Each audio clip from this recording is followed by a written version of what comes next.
हाँ, तो हम लोग नाउन से रिलेटेड प्रॉब्लम्स को देख रहे थे। तो नाउन नंबर से रिलेटेड हम लोग देख चुके हैं, जो विभिन्न परीक्षाओं में, चाहे वह एसएससी का कोई भी एग्जाम हो, यहाँ तक कि सिविल कोर्ट, हाई कोर्ट, जिसमें इंग्लिश लैंग्वेज से क्वेश्चन किए जाते हैं, उन सारी बारीकियों को बताया गया है।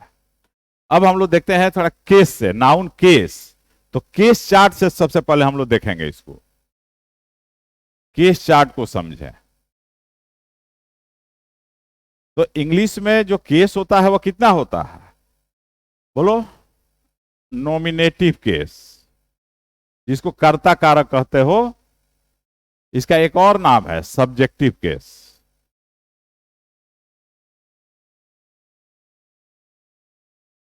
दूसरा एक्यूजेटिव केस।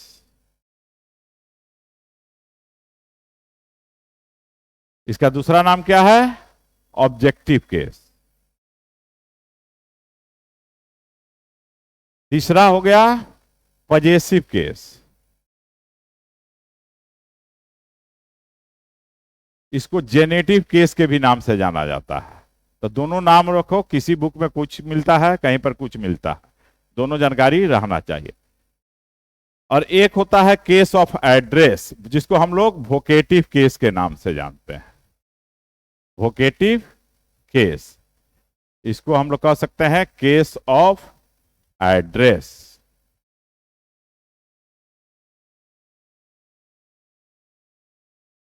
ठीक है।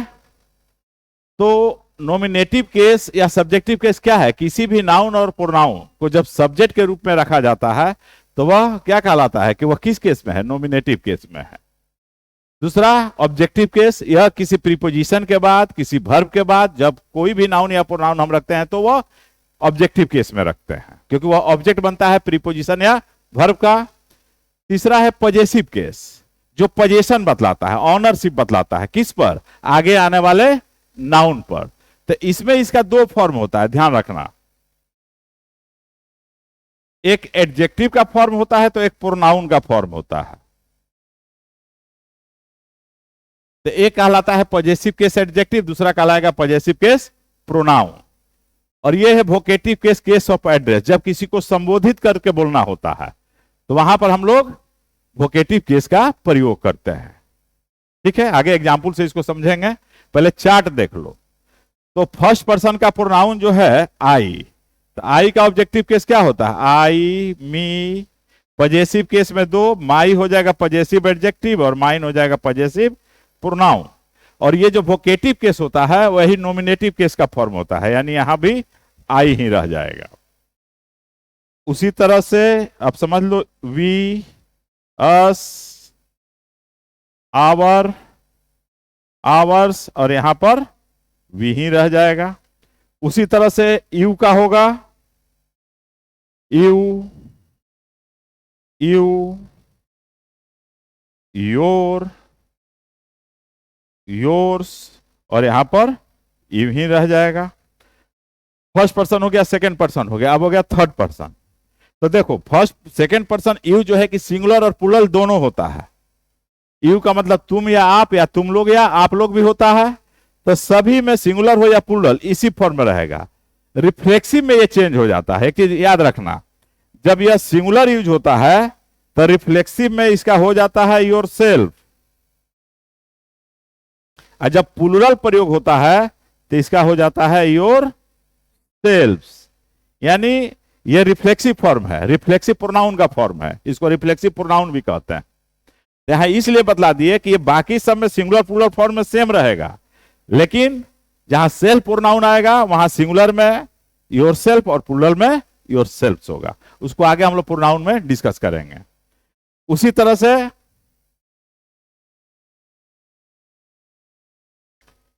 थर्ड पर्सन में आ जाओ, तो ही, हिम, हीच, हीच और ही। उसी तरह से उसके नीचे कर देना, सी, हर, हर, हर्स, और यहां पर सी। ईट, ईट, ईट्स, ये फॉर्म हालांकि नहीं होता है, लेकिन पॉजेसिव केस में अगर जरूरत पड़ेगा तो इसी फॉर्म का यूज करेंगे, पॉजेसिव प्रोनाउन के फॉर्म में। और यहां पर हो जाएगा इट। अब ये तीनों का प्लूरल जो होता है वह क्या होता है? दे, यहां हो जाएगा देम, यहां हो जाएगा दियर, यहां हो जाएगा दियस, और यहां हो जाएगा दे। ये तो प्रोनाउन का हो गया, first person, second person, third person. अब मान लो कि नाउन आ जाए, तो नाउन आएगा तो मान लो कोई नाम आ गया, जैसे कि कहते हैं कि राकेश, तो यहां भी राकेश ही रहेगा ऑब्जेक्ट के रूप में। यहां क्या हो जाएगा? राकेश, एपोस्ट्रोफी एस लग जाता है। और अगर यहां ये प्रोनाउन फॉर्म आएगा नहीं, लेकिन एक जगह जरूरत पड़ता है, वो हम बताएंगे प्रोनाउन में, तो इसी फॉर्म को हम लोग यहां ले आते हैं, और यहां हो जाएगा राकेश। इस तरह से कोई भी नाउन रहेगा तो इसी फॉर्म में आएगा। प्रोनाउन का यह फॉर्म हुआ। अब ध्यान देना, यहां देखो पॉजेसिव प्रोनाउन में देख रहे हो कि हर्स, देयर्स, योर्स, ये सब आया है, तो इसमें एपोस्ट्रोफी एस कभी नहीं होता है। इस तरह से उसमें कभी नहीं होता है, नेवर, ये याद रखना।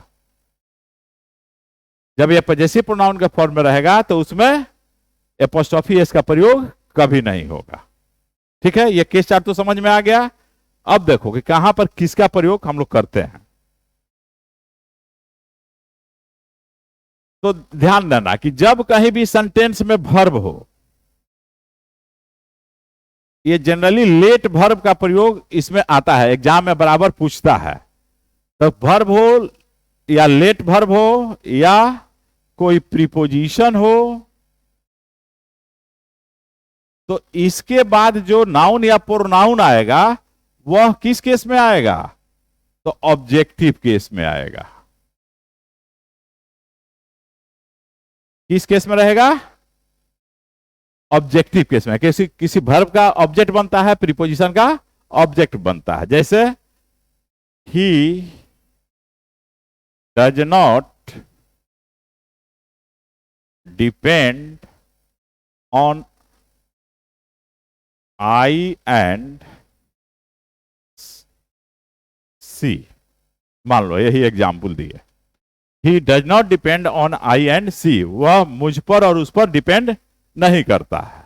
नहीं, तो आप क्या देख रहे हो कि यहां ऑन प्रीपोजिशन आया है, और यहां पर दो दो प्रोनाउन आ गया है, एक आई आ गया है, एक सी आ गया है। ये कौन सा केस है?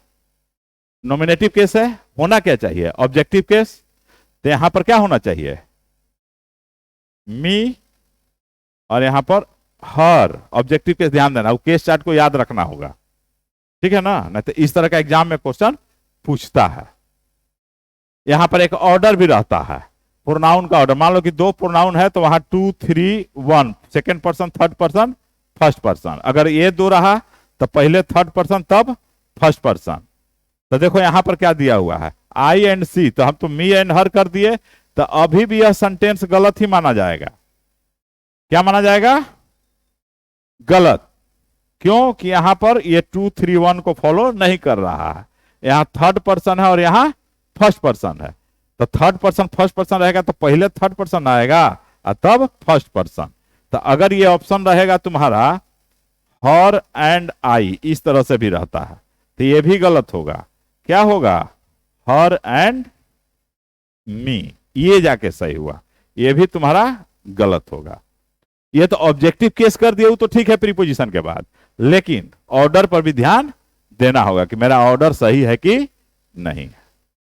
क्लियर?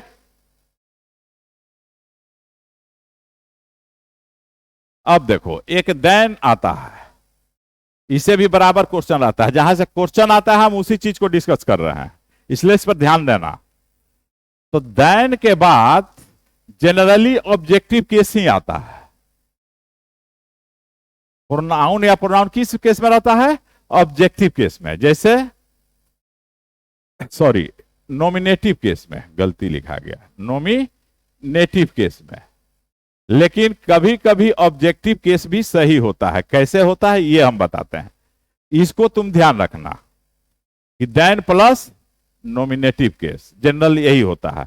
जैसे हम कहते हैं कि ही इज देन का प्रयोग कब होगा? जब कंपैरिजन किया जाएगा दो आदमी का, कंपैरेटिव डिग्री में होगा।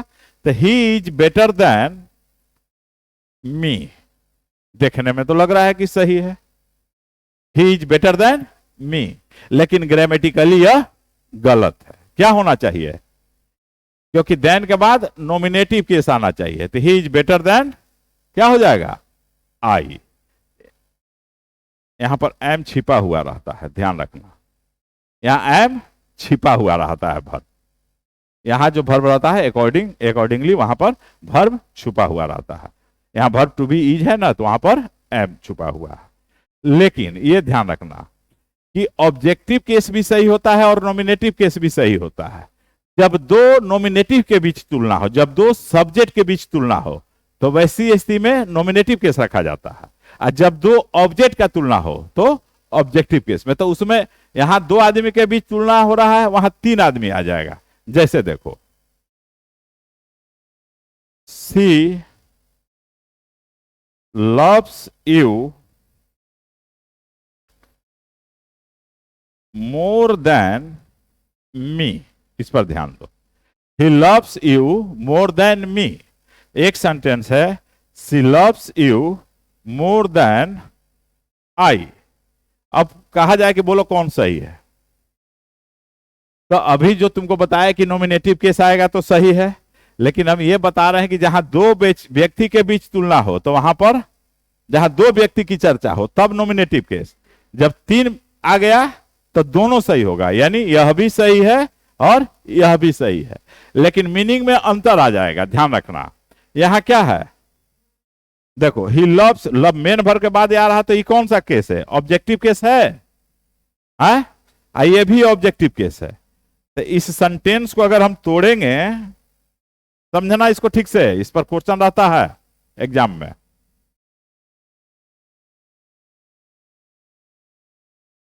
इस सेंटेंस को तोड़ोगे तो क्या होगा?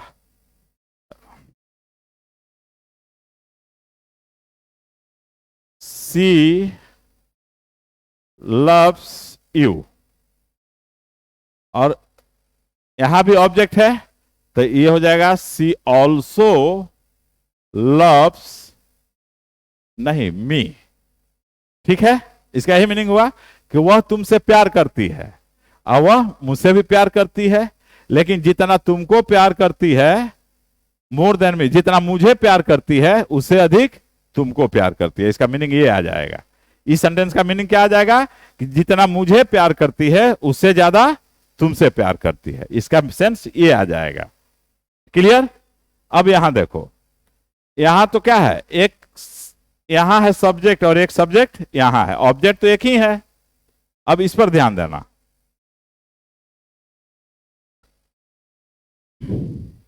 अब देखो, ये दूसरे सेंटेंस का मीनिंग क्या हो गया? एक सब्जेक्ट यहां, एक सब्जेक्ट यहां, तो सी लव्स यू, ये टूटा, आई also love you, I also love you. Clear? तो देखो, दोनों वाक्य मीनिंग में क्या अंतर आ रहा है? She loves you, I also love you, यानी मैं, वह तुमसे प्यार करती है और मैं भी तुमसे प्यार करता हूं, लेकिन मोर देन आई, जितना मैं प्यार तुमसे करता हूं उससे अधिक वह तुमसे प्यार करती है। दोनों के मीनिंग में अंतर आया कि नहीं आया? तो अब देखो, एग्जाम में जब आएगा तो ये दिमाग में रखोगे कि हमेशा नॉमिनेटिव केस ही लिख देंगे तो गलत हो जाएगा। तो ध्यान देना, सिंपल सी बात है, जब तीन व्यक्ति हो तो दोनों सही होगा, जब दो व्यक्ति हो तो नॉमिनेटिव केस आएगा। बस यही ध्यान रखना। जब दो व्यक्ति हो तो नॉमिनेटिव केस देन के बाद, आज जब तीन व्यक्ति हो तो नॉमिनेटिव भी सही है और ऑब्जेक्टिव भी सही है, but there will be difference in meaning, अर्थ में अंतर आएगा। दोनों वाक्य एक ही मीनिंग नहीं होगा। देखे जैसे कि तोड़ के बताया ना। क्लियर हुआ? तो इस चीज पर तुमको ध्यान देना है। ठीक है? अब इसमें हम लोग को एक आता है एपोस्ट्रोफी एस से रिलेटेड, पॉजेसिव केस। तो थोड़ा इसको देखो, पॉजेसिव एडजेक्टिव एक लिखा था ना जी पॉजेसिव केस में, possessive adjective plus noun is equal to, math की तरफ पढ़ो, पजेसिव प्रोनाउन, पजेसिव प्रोनाउन। अब इसका मतलब क्या हुआ भाई? इसका मतलब यह हो गया कि पजेसिव एडजेक्टिव जब भी रहेगा यह किसी ना किसी नाउन के साथ ही रहेगा, अकेले नहीं यूज होगा। और पजेसिव प्रोनाउन जो रहेगा वह नाउन के साथ नहीं आएगा, उसके साथ नाउन लगा के एरर दिया जाता है। अभी भी एग्जाम में, इधर जो एग्जाम हुआ है एसएससी का, उसमें भी पूछा है प्रश्न। अब देखो, अगर हम लिखते हैं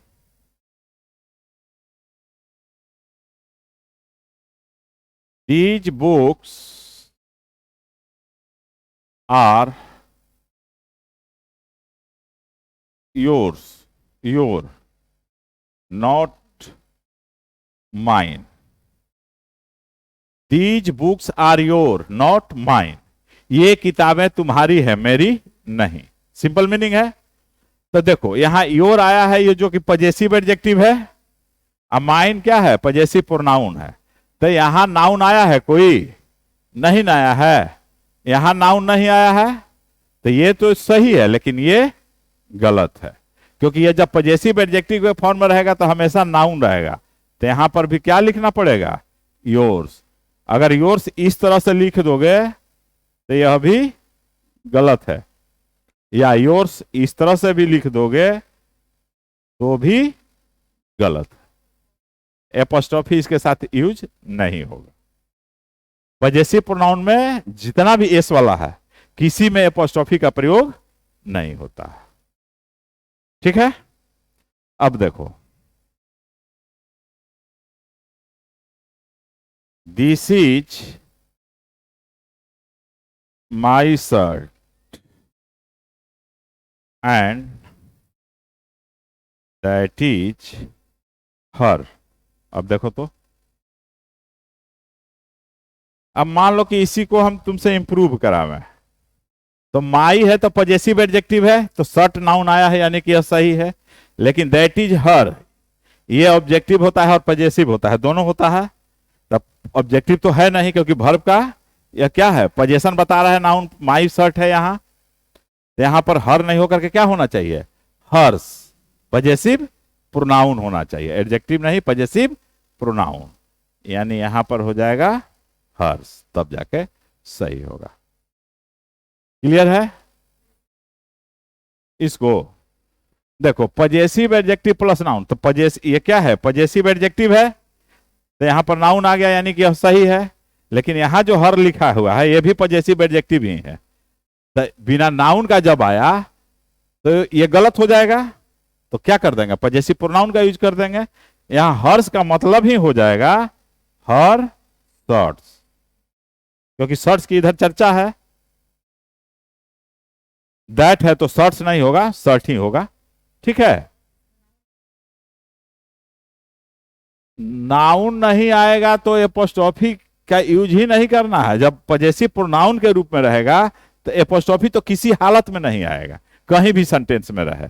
तुमको सेंटेंस का मीनिंग समझ में आता हो चाहे नहीं आता हो, यह प्रोनाउन के साथ एपोस्ट्रोफी का प्रयोग कभी नहीं होगा। बस, ठीक है।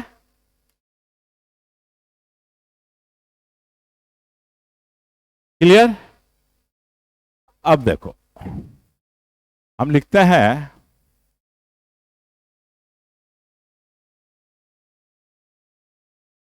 The road of Patna is better than Ranchi. अब इसमें जरा सा देखो तो एक सेंटेंस दिए हैं, the road of Patna is better than Ranchi. तो ध्यान देना, जब भी तुलना होता है तो दो समान चीज का तुलना होता है। जब भी तुलना होता है तो समान चीज का तुलना होता है। यहां से देखो, और थोड़ा इजी बना के दे रहे हैं जो तुमको बताए हुए हैं उस पर। अब देखो,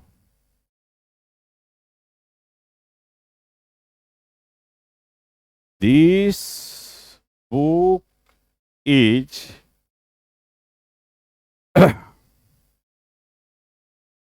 कॉस्टलियर then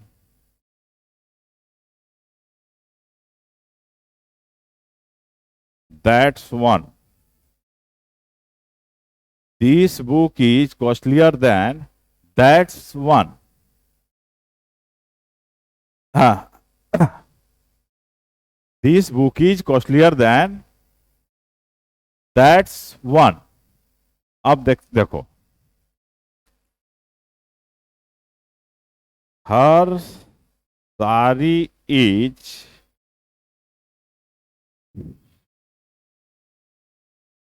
यहां भी लिखो कॉस्टलियर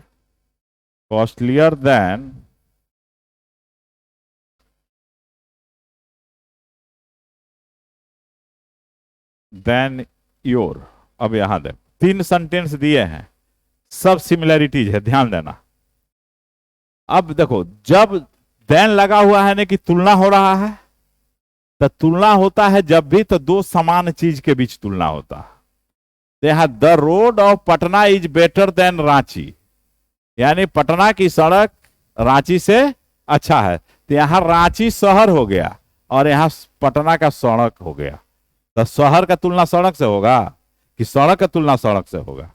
तो इस तरह के प्रश्न में यहां पर वहां pronoun that then that of Ranchi, क्योंकि रोड जब सिंगुलर है तो यहां पर देन दैट ऑफ।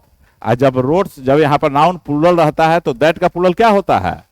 दोज, तो वहां दोज का प्रयोग करते हैं। अगर यहां पर रोड्स रहता तो यहां पर क्या हो जाता? Those of. ठीक है। अब देखो, this book is costlier then that's one. That's one नहीं होगा, दैट वन होगा। ठीक है। अब दूसरा देखो, her sari is costlier than your. एक औरत दूसरे औरत से कह रही है, नहीं तो हर साड़ी इज, तो उसका साड़ी, योर, तो यहां पर योर क्या? आपकी साड़ी, सामने वाले की साड़ी, तो साड़ी होगा तो यहां पॉजेसिव प्रोनाउन, सॉरी मिट गया, तो यहां पर क्या होगा? योर जो था यहां पर हो जाएगा योर्स। योर्स का मतलब क्या हो जाएगा? योर सारी। तो इस तरह का क्वेश्चन पूछता है। देन से रिलेटेड था इसलिए बता दिए, क्योंकि देन के बाद नॉमिनेटिव केस आता है, लेकिन इस तरह का वेरिएशन भी आते रहता है। इतना क्लियर हुआ? That's all today.